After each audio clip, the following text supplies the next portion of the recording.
గత 2-3 రోజులుగా నెలకొన్నటువంటి ఉత్కంఠకు తెరపడింది. పశ్చిమ బెంగాల్లో ప్రమాణ స్వీకారం చేయబోతున్నారు సువేందు అధికారి.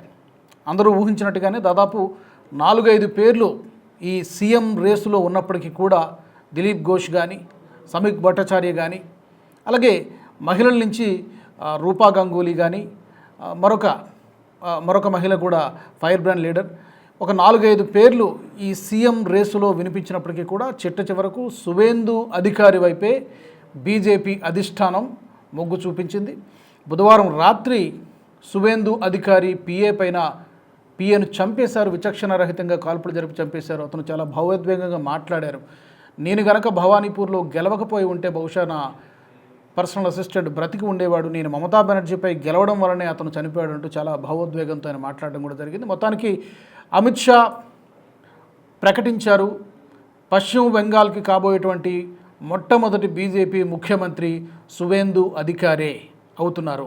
ఎందుకంటే పశ్చిమ బెంగాల్ లాంటి రాష్ట్రంలో హింస చాలా ఎక్కువగా ఉంటుంది. అందులోనూ టీఎంసీ లాంటి ఒక గూండాలతో కూడుకున్నటువంటి పార్టీని ఎదిరించి ప్రతిపక్షంలో ఉంటారు కాబట్టి సైలెంట్గా ఉంటారనుకుంటే పొరపాటు. డెఫినెట్గా ఇప్పటికే అల్లకల్లోలం సృష్టించేటువంటి ప్రయత్నం జరుగుతోంది, హింసను రాజేసేటువంటి ప్రయత్నం కూడా జరుగుతోంది. చాలామంది బీజేపీ కార్యకర్తలపైన, నాయకులపైన కూడా దాడులు జరిగే, బాంబు పేలులు కూడా జరిగే కొన్ని చోట్ల. సో ఇలాంటి రాష్ట్రానికి ఖచ్చితంగా మరొక యోగి లాంటి ముఖ్యమంత్రి కావాలి, ఒక బుల్డోజర్ బాబా లాంటి ముఖ్యమంత్రి కావాలి. అలాంటి అగ్రెసివ్నెస్ ఉన్నటువంటి నాయకుడు సువేందు అధికారి. తర్వాత అమిత్ షా చెప్పినటువంటి 2-3 పాయింట్స్లో ప్రధానంగా చెప్పుకోగలిగినవి, సోనార్ బంగ్లా కలను బీజేపీ ప్రభుత్వం నెరవేరుస్తుంది, బెంగాల్ను మేము తీర్చిదిద్దుతాం. అలాగే ఎక్కడో బయట పార్టీ అని చెప్పి చాలామంది విమర్శలు చేస్తూ ఉంటారు. కాదు, బెంగాల్కి ఇక్కడే పుట్టి పెరిగినటువంటి వ్యక్తినే ముఖ్యమంత్రి అవుతాడని చెప్పి ఎన్నికల ప్రచార సమయంలో కూడా చెప్పారు.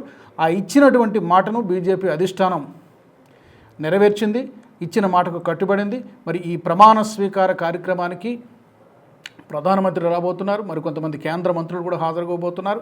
మొత్తానికి పశ్చిమ బెంగాల్లో ఒక కొత్త శకం, న్యూ ఎరా మొదలు కాబోతోంది. ఒక యోగి లాంటి, ఇంకా చెప్పాలంటే యోగిని మించినటువంటి ముఖ్యమంత్రి, అంత అగ్రెసివ్నెస్ ఉన్నటువంటి లీడర్, అడ్మినిస్ట్రేషన్ ఎక్స్పీరియన్స్ కూడా ఉంది. గతంలో టీఎంసీ పార్టీలో కీలకంగా పనిచేసినటువంటి వ్యక్తి, నందిగ్రామ్ ఉద్యమంలో కూడా చాలా కీలకంగా పనిచేసినటువంటి వ్యక్తి సువేందు అధికారి. మరి సువేందు అధికారి ఎంపిక సరైనదేనా? డెఫినెట్గా చాలామంది సరైనటువంటి చాయిస్ అని చెప్తున్నారు. మరి మీ ఒపీనియన్స్ ఏంటి? తప్పకుండా కామెంట్ సెక్షన్లో పెట్టండి. ఈ వీడియో మీకు నచ్చినట్టయితే లైక్ చేయండి, 10 మందికి షేర్ చేయండి. అలాగే కామెంట్ల రూపంలో మీ అభిప్రాయాలను మాతో పంచుకోండి. Nationalist hub group of channels ను సబ్స్క్రైబ్ చేసుకుని తెలుగునాట జాతీయవాద జర్నలిజాన్ని ప్రోత్సహించండి. ఈ వీడియో కింద ఉన్న బెల్ ఐకాన్ పై క్లిక్ చేయడం మర్చిపోవద్దు.